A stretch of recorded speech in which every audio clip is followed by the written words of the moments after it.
Welcome back to Vietnamese Vixens. Today's story comes from a man who thought he'd finally cracked the code to the perfect retirement. His name is David, 62 years old, from Johannesburg, South Africa. He spent 35 years in corporate finance, survived the post-apartheid economic shifts, built a decent pension, and decided Vietnam would be where he'd finally live like a king. Warm weather, low cost of living, exotic beauty, and a chance to feel young again. He thought he was smart. He thought he'd done the research. He thought he was different from those other expats who ended up broke and broken. Today, he's back in a cramped flat in Cape Town. His savings obliterated, his pride shattered, and his story a cautionary tale about how paradise has a price tag most men don't see until it's too late. If you've ever dreamed of escaping to Southeast Asia, or if you know someone planning their retirement abroad, drop a comment below telling us where you're watching from. Share your own stories, and if this resonates with you, hit that like and subscribe button because you're not alone in this. I'm writing this from a place I never thought I'd be again.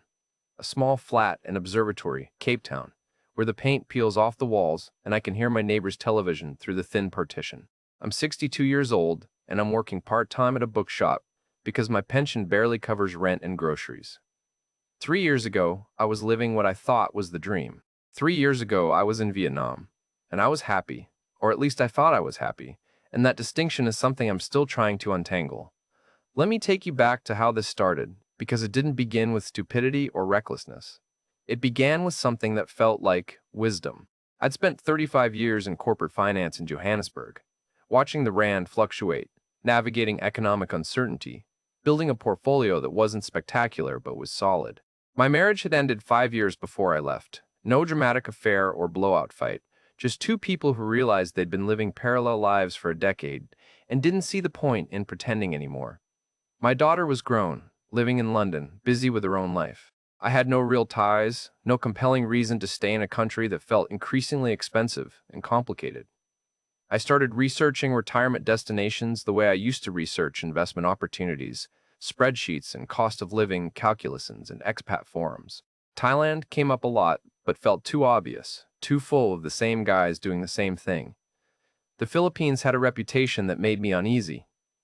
Vietnam kept appearing in these lists, always near the top, always with the same appealing statistics: low cost of living, growing expat community, rich culture, beautiful women, though I told myself that wasn't a factor in my decision-making.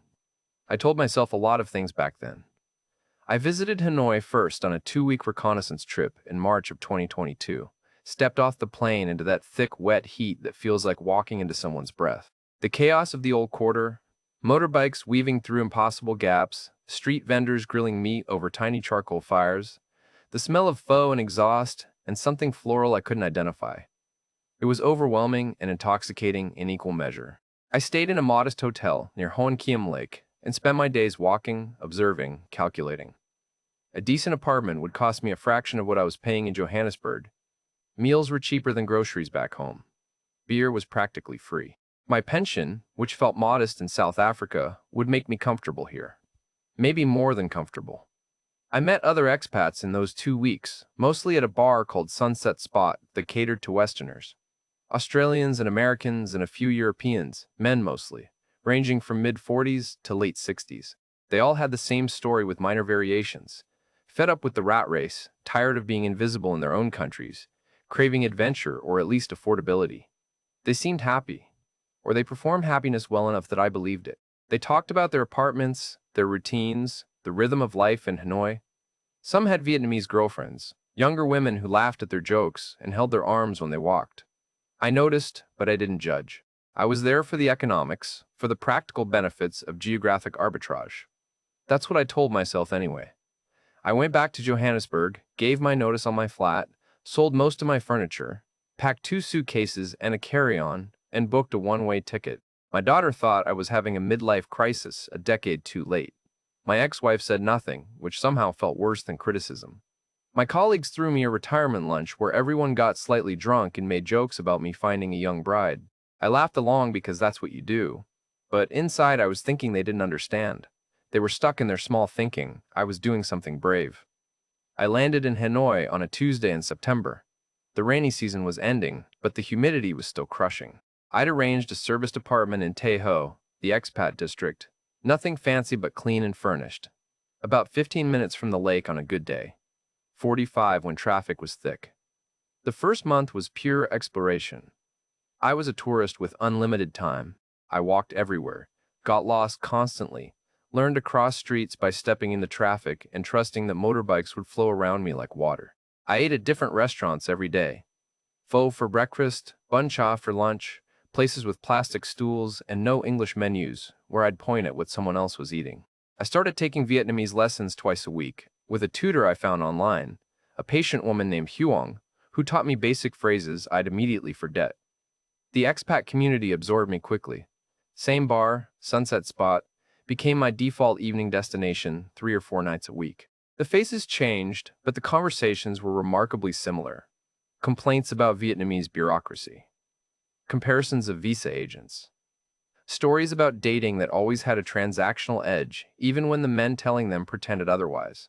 I listened more than I talked those first weeks, trying to understand the ecosystem, the unspoken rules.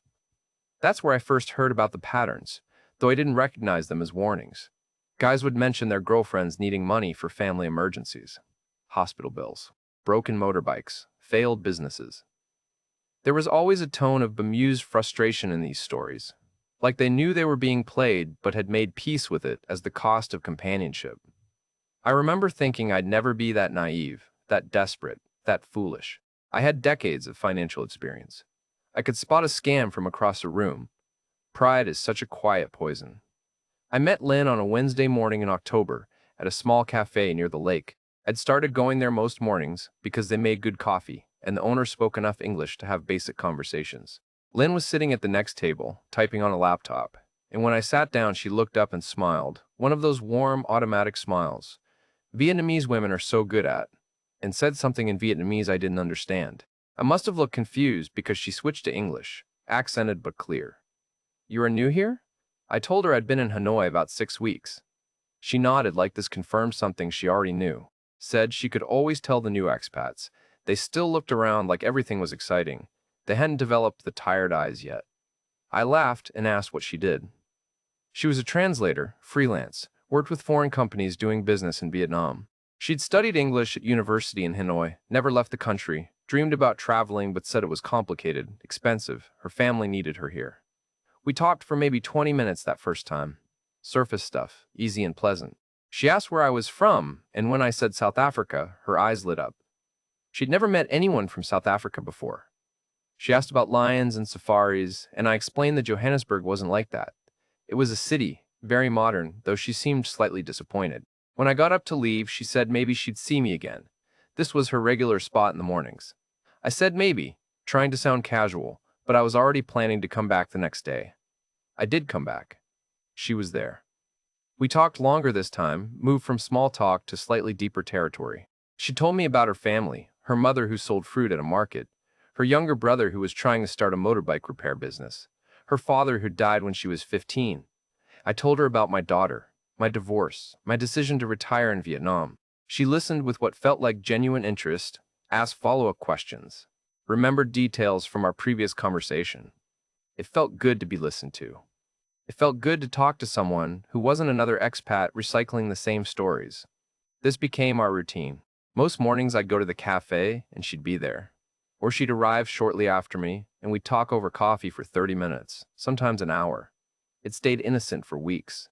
I wasn't deluding myself into thinking this beautiful woman in her early 30s was romantically interested in a 62-year-old man with a pension and a beer gut. I thought we were friends. I thought she enjoyed practicing her English and hearing stories about the world outside Vietnam. I thought I was being realistic. Then one morning in November, she asked if I'd like to have dinner with her sometime, somewhere nicer than street food, a real restaurant. My heart did something embarrassing in my chest. I said yes, trying to sound like this was a normal, friendly suggestion and not something I'd been quietly hoping for. We made plans for that Friday. She chose the restaurant, a place in the French Quarter that was clearly more expensive than anywhere I'd eaten since arriving. White tablecloths, actual wine list, menu in English and Vietnamese. She wore a dress, blue silk, had her hair done, looked absolutely stunning, in a way that made me suddenly aware of my rumpled linen shirt and the fact that I'd probably needed a haircut 2 weeks ago. We ordered food I can't remember because I was too nervous to taste anything. We drank wine. We talked, and it felt easy again, the nervousness fading into something warm and comfortable. She told me more about her life, details that felt like intimacy. How she'd had a boyfriend years ago who cheated on her. How she'd focused on work since then. How most Vietnamese men wanted traditional wives, and she didn't fit that mold. How she felt stuck between worlds, too modern for Vietnamese expectations, but too Vietnamese to ever really fit in with foreigners. I told her I understood feeling caught between worlds, which was probably presumptuous, but she didn't call me on it. When the bill came, I reached for it automatically, and she didn't protest, just smiled and said thank you. It was expensive by Vietnamese standards, probably 3 weeks of street food meals, but nothing that concerned me.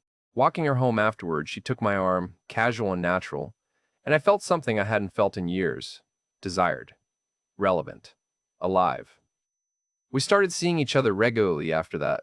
Dinners, walks around the lake, a day trip to Ba Trang Ceramic Village where she bargained in Vietnamese and got me discounts on pottery I didn't need. She'd hold my hand in public and I'd feel the stares, the calculations happening behind other people's eyes. But I didn't care. She made me feel like I'd made the right choice coming to Vietnam, like there was possibility here beyond cheap rent and good weather. The other expats at Sunset Spot noticed, made comments that were probably meant as friendly warnings but landed like jealousy, told me to be careful, said she was beautiful, really beautiful, and I should ask myself why a woman like that was interested in a guy like me. I bristled at the implication, the assumption that it had to be transactional, that genuine connection was impossible. Maybe I wasn't young or handsome, but I was interesting, I was kind, I listened. Maybe that mattered more than they understood. Looking back now, I can see myself so clearly in those moments, constructing elaborate justifications, building a narrative where I was special, where normal rules didn't apply. But sitting in that cafe every morning, watching her smile when I walked in, feeling her hand in mine as we walked through the old quarter at night, I believed it. I believed I'd found something real. That first dinner was in early November. By Christmas, we were spending most evenings together. By January, she had a toothbrush at my apartment. By February, I'd started thinking about the future in a way I hadn't since my divorce. Imagining a life here that wasn't just me alone with my routines, but me and Lynn building something together. I never saw the foundation I was standing on, never realized it was already cracking, that everything I thought was solid was actually just sand waiting for the tide. The first time Lynn asked me for money, it didn't feel like asking for money. It felt like sharing a problem with someone you trust, someone who might be able to help. We were having dinner at a small restaurant near her apartment, somewhere in Dong Da district where tourists never went, eating grilled fish and rice, and she got quiet in the middle of the meal. That kind of quiet that makes you stop chewing and ask what's wrong. Her mother was sick, she said. Nothing serious, probably just a bad flu, but she needed to see a doctor, and the public hospital was overcrowded, and the wait times were impossible. There was a private clinic that could see her tomorrow, but it costs money up front, about 2 million dong, maybe 3 with medication. She said it apologetically, said she wouldn't normally ask, but her freelance work had been slow this month, and her brother couldn't help because he was still trying to get his repair shop running, and she didn't know what else to do. 2 million dong. I did the conversion in my head. About 80 US dollars, 90 at most. The cost of a decent dinner back in Johannesburg, nothing. I told her, of course, don't even worry about it. I'd transfer her the money tonight. The relief on her face looked genuine, felt genuine, and when she squeezed my hand across the table and said I was so kind, so generous, I felt like a hero. This was what relationships were, helping each other through difficult moments. This was what having means allowed you to do, ease someone else's burden. I transferred her 3 million dong that night, told her to make sure her mother got whatever care she needed, not to worry about the cost. She sent me a photo 2 days later of her mother at the clinic, elderly woman in a floral shirt giving a thumbs up to the camera, and I felt warm all over. I'd helped. I'd made a difference. That was March. The requests didn't come rapid fire after that. They were spaced out, strategic in a way I didn't recognize as strategy. A few weeks would pass, everything normal, and then there'd be another problem. Her landlord raised her rent unexpectedly, and she was short this month. Could I loan her 4 million just until her next client paid? She'd pay me back within 2 weeks. I said, don't worry about paying it back. I've got it covered. Her motorbike broke down, and the repair was expensive. The mechanic said the engine needed work. Could I help with half the cost? I covered the whole thing. Her brother's repair shop needed equipment, just basic tools. If he had the right tools, he could actually start making money and help support their mother. Would I consider it an investment in their family's future? That one was bigger. 15 million dong. About 600 US dollars. I hesitated for maybe 10 minutes before I transferred it. And in those 10 minutes, I had a whole conversation with myself about boundaries and being smart and not being the stereotype. But then I thought about her brother, a kid in his mid-20s just trying to build something. And I thought about how 15 million dong was nothing from my pension. A rounding error, really. And I thought about how helping Lin's family was helping Lin, making her life easier, reducing her stress. I transferred the money. The brother never paid it back. The repair shop never seemed to materialize into anything concrete. When I asked about it, Lin would get vague, say he was still working on it, still getting things set up. Business was hard in Vietnam. I let it drop because pushing felt petty. Felt like I was keeping score in a relationship. And wasn't the whole point of love that you didn't keep score? I know how this sounds. I know what you're thinking, because it's what I'd be thinking if someone told me this story in a bar. But here's the thing about being inside it. You don't see the pattern. You see individual moments, isolated requests, each one reasonable on its own. And between the requests, everything was good, sometimes great. Lin was affectionate, attentive, made me feel like I mattered in ways I hadn't felt since my marriage fell apart. We'd spend weekends exploring Hanoi. She'd translate menus and negotiate with vendors and make me feel like I understood this country in ways other expats didn't. We'd have these long conversations about life and purpose and what mattered, and she'd ask my opinion on things and actually seem to value what I said. The physical relationship was good, better than I'd expected at my age, and she never made me feel old or inadequate. So when she needed help, of course I helped. That's what you do when you care about someone. By May, I'd moved out of my service apartment in Taeho and into a larger place in Ba Dinh district. 2 bedrooms, better kitchen, balcony overlooking a small park. More expensive, about 12 million dong a month instead of 7. But Lin had suggested it made sense if we were going to be spending more time together. She didn't move in officially, but she was there most nights, and it felt like progress, like we were building towards something permanent. The money started flowing faster after the move. Her mother needed medicine, expensive medicine for blood pressure that wasn't covered by any insurance. Her brother had an accident on his motorbike. Nothing serious, but hospital bills in Vietnam added up fast, even at public hospitals. And he needed to replace his bike to get to work. 5 million for the medicine, 8 million for the hospital and bike repairs. I paid both without much thought because by this point I'd lost track of the running total. It was just helping, just being a good partner, just doing what men with means should do. Then came the coffee shop. Lin brought it up in June over dinner, presenting it not as a request but as an opportunity. Her friend Mai, another translator, wanted to open a small coffee shop near the university district where students would come to study and practice English. Mai had the business plan, had found the location, had experience in hospitality, but she was short on startup capital. If we invested, Lin and I together, we could be minority partners, maybe 20% for 10,000 US dollars. The shop would generate steady income, maybe $500 to $1,000 a month in dividends once it was established, and it would give Lin something to do beyond freelance translation. She could help manage it, use her English skills, build something. $10,000. That was real money even for me, a meaningful chunk of my savings. I told her I needed to think about it, see the business plan, meet Mai, do proper due diligence. Lin said of course she'd arrange everything. She wasn't trying to pressure me, just thought it was a good opportunity for our future. She said our future like it was settled, like we were building a life together, and that phrase did something to my resistance. I met Mai twice, saw a photocopied business plan that looked professional enough, visited the proposed location, which was indeed near Hanoi University, and seemed promising. Mai spoke decent English, seemed competent, answered my questions about rent costs and supply chains and customer projections. The numbers looked plausible, if optimistic. I transferred the $10,000 in July, deposited into Mai's Vietnamese bank account, with Lin facilitating the transaction, because my grasp of Vietnamese banking was still rudimentary. Mai gave me a handwritten receipt and promised partnership papers would be drawn up within a month. Lin was excited, said we were really doing this, building something together, investing in Vietnam's future. We celebrated that night with expensive wine, and I felt like a legitimate resident of this country, not just a retiree extracting value, but someone contributing, participating in the economy. The coffee shop never opened, or it opened and closed quickly, or it was never actually a coffee shop.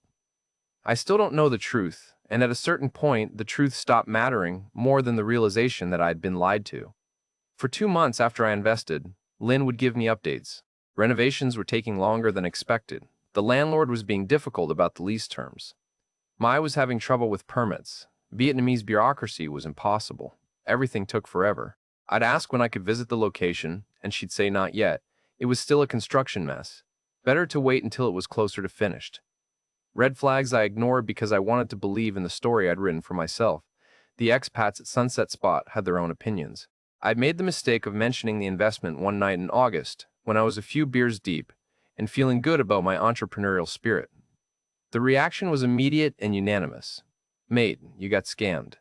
That's the oldest play in the book. There is no coffee shop. You'll never see that money again. Did you even get legal papers drawn up? Did you verify anything? I got defensive, angry even, told them they were cynical, bitter men who couldn't stand seeing someone else find happiness and opportunity. They shrugged, went back to their beers, and I stopped going to Sunset Spot as regularly because their judgment felt oppressive, their knowing looks unbearable. But the doubts they planted grew like mold in wet season. I started paying attention to things I'd been willfully ignoring, the partnership papers that never materialized.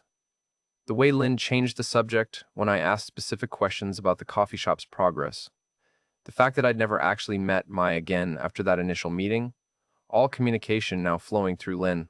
The way my savings account balance had dropped by almost $40,000 in 6 months when I'd budgeted for maybe $15,000 a year in total living expenses. I sat down one night in September and actually calculated what I'd given Lynn, or spent at her request, or invested in schemes she'd presented. The number shocked me into something like sobriety. $47,000 in 7 months. Hospital bills and rent assistance and motorbike repairs and medicine and family emergencies and business investments. $47,000 that represented nearly a third of my total liquid savings, the buffer I'd built over 35 years of careful financial planning. I confronted her gently at first, asked her if we could talk about money, about budgeting better, about being more careful with expenses. She cried, said she felt terrible about being a burden, said she never wanted to be the kind of woman who used men, said maybe we should break up if I felt taken advantage of. She couldn't stand the thought of me resenting her. I backtracked immediately, said I wasn't accusing her of anything, just wanted us to be more mindful going forward. She nodded through tears and promised things would be different. They weren't different. 2 weeks later, her mother needed surgery, something with her heart, emergency procedure at a private hospital, because the public system couldn't schedule it fast enough, and the doctor said waiting was dangerous. 20 million dong. I hesitated for the first time, actually said I wasn't sure I could cover that much right now. Lynn looked at me with this expression of hurt disbelief, asked if I was really going to let her mother die over money, said she understood if I didn't love her enough to help her family, said she'd figure something else out even though there was no other option. I transferred 15 million that night, said it was all I could manage. She thanked me, but the warmth was gone, replaced by something that felt like disappointment, like I'd failed a test. October brought more requests, and I started saying no, started pushing back, started asking questions that Lynn found insulting. Where did all the previous money go? Why did emergencies only happen to her family? What happened to the coffee shop? Why hadn't I seen any partnership documents? She accused me of not trusting her, of treating her like a criminal, of being like every other Western man who thought Vietnamese women were all scammers. We fought properly for the first time. Voices raised in my apartment, neighbors probably hearing every word through the thin walls. She stayed at her own place for 3 days after that fight. I missed her desperately, convinced myself I'd been unreasonable, that cultural differences explained the money issues, that I was being the ugly American expat stereotype. When she finally came back, I apologized, said I'd been stressed and unfair. She accepted the apology, but something had shifted. The affection felt performative now, mechanical. The conversations were shorter, less deep. She was on her phone more when we were together. In November, she started mentioning how difficult things were, how expensive Hanoi had become, how maybe she needed to think about her future more seriously. She'd bring up other expats she'd heard about, who'd bought houses for their girlfriends, who'd set up monthly allowances, who'd shown real commitment. The implications were clear, even when the words stayed vague. I needed to prove I was serious about us. I needed to invest more significantly in our future. I needed to show her she wasn't wasting her time with me. I paid her rent for 3 months in advance in December. Told her to consider it an early Christmas present, 9 million dong, that I didn't really have to spare, but gave anyway, because the alternative was losing her. And I wasn't ready to admit what losing her would mean about the last 10 months. F my life. By January, I was checking my bank balance daily, watching the numbers shrink, doing calculations about how long I could sustain my current lifestyle. My pension covered maybe half my monthly expenses now between my rent, my food, my utilities, and the money that flowed steadily toward Lynn.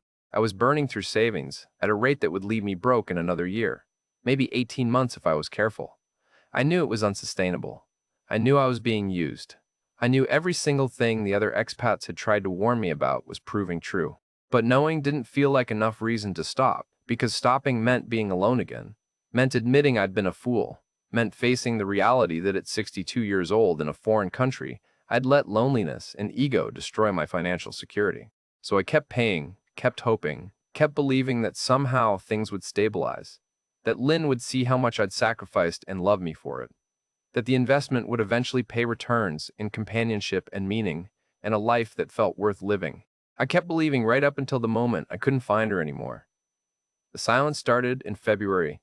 Not all at once, not dramatically, just a slow fade that I tried not to notice. Lynn stopped staying over as often, said she needed to help her mother more, needed space to think about her career, needed time with friends I'd never met.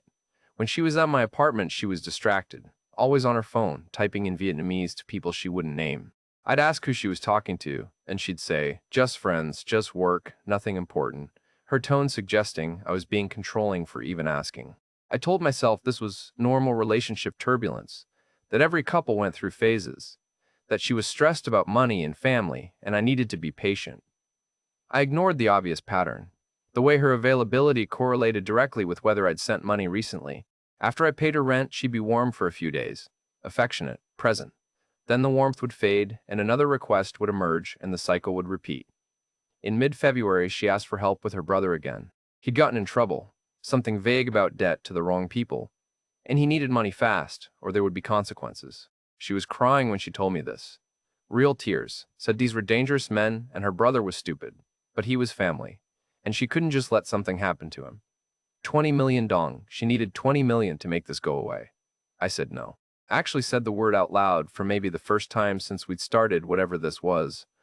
I said I didn't have 20 million to give her, that I'd already given her family more than I could afford, that this needed to stop. She stared at me like I'd slapped her, asked if I was really going to let her brother get hurt over money, said she thought I loved her, thought I cared about her family, thought I was different from other men. I held firm even as guilt twisted in my chest. I said I was sorry, but I couldn't keep doing this. She left that night, and I didn't hear from her for 3 days. No calls, no messages, nothing. I tried reaching out and got one-word responses, or no response at all. I convinced myself I'd done the right thing. The boundaries were healthy, that she'd come around once she calmed down. On the 4th day, she called, and her voice was soft, apologetic, said she understood I had limits, said she was sorry for asking so much, said she'd figured out another solution for her brother, and everything was okay now. Relief flooded through me. We made plans to have dinner that weekend. The dinner never happened. She canceled the morning of, said something came up with work, promised we'd reschedule soon. Then she canceled the reschedule. Then she stopped responding to my messages for full days at a time. When she did respond, it was brief, non-committal, always with an excuse about being busy or tired or dealing with family issues. I went to her apartment in early March, showed up unannounced because I was tired of the evasion and needed to talk face to face. A different woman answered the door. Younger, looked at me confused when I asked for Lynn. Said Lynn didn't live there anymore, had moved out maybe 3 weeks ago, didn't leave a forwarding address. I stood in that hallway feeling stupid and panicked in equal measure. 3 weeks ago. She'd moved out 3 weeks ago and hadn't told me, had been lying about where she was staying, about what she was doing, about everything. I tried calling her, and it went straight to voicemail. Tried again an hour later, same thing. Sent messages that showed as delivered but never read. I went to the coffee shop where we'd first met, and she wasn't there. Went to the restaurant where we'd had our first dinner, and the staff didn't recognize her name. I asked other expats if they'd seen her, described her, got shrugs and knowing looks that made me want to break things. She was gone. Just completely gone like she'd never existed. I found Mai 3 weeks later, the woman who was supposed to have opened the coffee shop with my $10,000. Found her through another translator who knew her vaguely from university. We met at a cafe, and I asked about the business, about what happened, about where my investment went. She looked genuinely confused, said there had never been a coffee shop plan, said Lynn had approached her months ago about pretending to be a business partner, had paid her $200 to meet with me twice and show me a fake business plan that Lynn had written. Mai seemed embarrassed, said she thought it was weird, but Lynn was her friend and $200 was $200, and she didn't think it would hurt anyone. I sat there processing this information, the calculations running in my head. $10,000 for a coffee shop that never existed, $200 to Mai for the performance. The rest, $9,800, straight into Lynn's pocket. And that was just one scam among many. How much of the rest had been lies? The mother's hospital bills, the brother's accidents and debts, the rent increases, all of it potentially fabricated or exaggerated. Some unknowable portion of my $47,000 funding. A life that had nothing to do with the stories she'd told me. I felt physically sick, went back to my apartment and looked at my bank statements. The steady hemorrhage of money over 10 months. Each transaction another cut I'd failed to notice until I was bleeding out. I'd burned through almost $60,000 by this point. $60,000 on rent I couldn't afford, and expenses I didn't need, and investments that didn't exist, and emergencies that were probably manufactured. $60,000 that represented years of careful saving, years of living modestly and planning responsibly, destroyed in less than a year, because I'd wanted to believe a beautiful woman could love me. The other expats at Sunset Spot were sympathetic when I finally went back and told them what happened. But the sympathy was laced with "I told you so" smugness that made it hard to accept. They all had similar stories, or knew someone who did. The variations were minor, but the pattern was identical. Western man, usually older, usually recently divorced or widowed or lonely, meets younger Vietnamese woman, feels special and desired, starts giving money for various emergencies and opportunities, realizes too late it was all a con. Some guys lost more than me, some lost less, but we all lost the same things in the end: money and dignity and the story we'd told ourselves about who we were. One guy, Australian named Pete, told me he'd lost almost $100,000 over 2 years before his daughter flew to Vietnam and literally dragged him back to Melbourne. Another guy, American from Seattle, said he'd married his girlfriend, bought her family a house in the countryside, set up a business for her brother, only to discover she had another boyfriend the whole time, younger Vietnamese guy she was actually in love with, and the Western husband was just the ATM funding their real relationship. The stories went on, each one more depressing than the last, a whole subculture of financial and emotional devastation disguised as romance. I realized I'd been looking at the wrong statistics when I'd researched Vietnam retirement. I'd focused on cost of living, on rent and food and healthcare, all the practical metrics.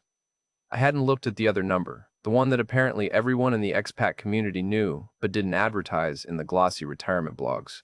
84.4%. That's how many Western retirees leave Vietnam broke or significantly poorer than when they arrived. Not because the country is expensive, but because loneliness is expensive. Because ego is expensive. Because the need to feel desired and relevant and young again costs more than any apartment or meal ever could. By April, I was doing math.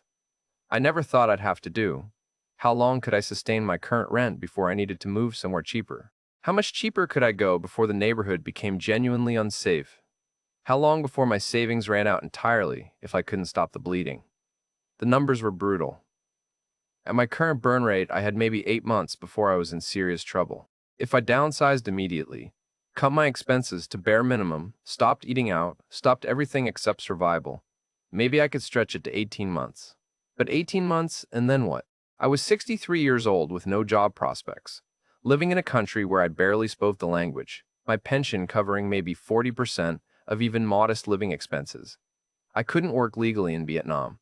I couldn't afford to keep living the life I'd built. I couldn't afford the fantasy anymore. I started looking at flights back to South Africa in May. The cheapest one-way tickets were around $800, another chunk of savings I didn't want to spend but had no choice about. I looked at apartments in Cape Town, places I could afford on my pension alone, and felt my stomach drop at what that meant. Cheap neighborhoods I'd never considered before. Small flats in buildings with security problems. A quality of life that would feel like punishment after a year of pretending to be comfortable. I told myself I'd give it one more month, that maybe something would change, that maybe I'd hear from Lynn with an explanation or an apology or something that would make the last year make sense. She never called. I saw her once from a distance in June, walking through the old quarter with a Western man who looked about my age, maybe older, holding his arm the same way she used to hold mine, laughing at something he said. I watched them disappear into the crowd and felt nothing, which was somehow worse than anger or jealousy or heartbreak, just nothing. I booked my flight in mid-June, one way to Johannesburg, departing in 2 weeks, giving me time to pack up the apartment, sell what little I'd accumulated, say goodbye to the few people worth saying goodbye to. The expats at Sunset Spot bought me drinks my last night in the city, shared their own exit stories, wished me luck in tones that suggested they knew luck had nothing to do with what came next. The flight back was 17 hours of forced reflection. I tried to sleep and couldn't, tried to read and couldn't focus, just sat there watching the map on the screen as Vietnam got further away and South Africa got closer. I'd left Johannesburg 15 months ago feeling brave and optimistic and free. I was coming back broke and ashamed and trapped in a life I'd been so sure I was escaping. My daughter picked me up at the airport. She'd flown down from London when I told her I was coming back, and I could see her trying not to react to how I looked. I'd lost weight, not the healthy kind, and I probably looked older than when I'd left, certainly felt older. She drove me to the flat I'd found online, studio apartment in observatory, neighborhood that was trying to be trendy but was really just cheaper than the alternatives. She helped me carry my 2 suitcases up 3 flights of stairs. And we stood in the empty space, paint peeling, water stain on the ceiling, traffic noise from the street, and I watched her try to find something positive to say. She couldn't find anything, so she just hugged me and said we'd get through this, we'd figure it out. It wasn't as bad as it seemed. But it was as bad as it seemed. I was 63 years old, back in the country I'd left with such confidence, living in a flat that cost more than half my pension, applying for part-time jobs at bookshops and grocery stores, because my savings were nearly gone and I needed income, any income, to survive. The bookshop hired me 3 weeks after I got back. Minimum wage, 20 hours a week, shelving books and helping customers and taking orders from a manager young enough to be my grandson. I'm grateful for it, even as it feels humiliating. It's 800 Rand a week. That means I can afford groceries and electricity. It means I can survive, which is all I'm aiming for now. I work my shifts and come back to my small flat and try not to calculate how different my life would be if I'd been smarter, more skeptical, less desperate to believe someone could want me for something other than my bank account. The math is too depressing. $60,000 would have given me years of security, freedom to actually enjoy retirement, ability to visit my daughter in London, capacity to handle emergencies without panic. Instead, I gave it to a woman whose real name I'm not even sure I know, funding a fiction that fell apart the moment I stopped paying for it. The statistics were there the whole time. 84.4% of Western retirees leave Vietnam broke. I'd read the number before I went, probably saw it in one of the expat forums, and I dismissed it as irrelevant to me because I was smarter than that, more careful than that. Not the kind of man who'd fall for obvious scams. But the scam wasn't obvious when you were inside it. The scam was perfectly calibrated to exploit exactly the kind of man I was. Lonely. Proud. Desperate to believe retirement could mean rebirth instead of slow decline. I'm writing this from my flat in observatory on a Tuesday afternoon, between my morning and evening shifts. My neighbor's television is playing through the wall. Some cricket match I'm not watching. I've got instant noodles cooking on the hot plate because they're cheap and filling. My pension hits my account in 3 days, and most of it is already allocated to rent and utilities before I've even seen it. This is my life now. This is what chasing paradise cost me. I don't hate Lynn. That might be the strangest part. 21 not angry at her the way you'd expect. She saw an opportunity and took it, executed a plan that's probably worked on dozens of men before me and will work on dozens after. I hate myself for being so easy, for ignoring every warning, for choosing delusion over reality, because delusion felt better. I hate that I'm a statistic now. Another cautionary tale for men who think they're different, who think their situation is unique, who believe loneliness and money are a combination that can buy something real. If you're watching this, and you're thinking about retiring abroad, about finding a cheaper life in Southeast Asia, about starting over somewhere warm and exotic, I won't tell you not to go. I'll just tell you to look at the numbers, the real numbers. Not the cost of living calculators, but the success rates. 84.4%. Most of us don't make it. Most of us come home with less than we left with. And I'm not just talking about money.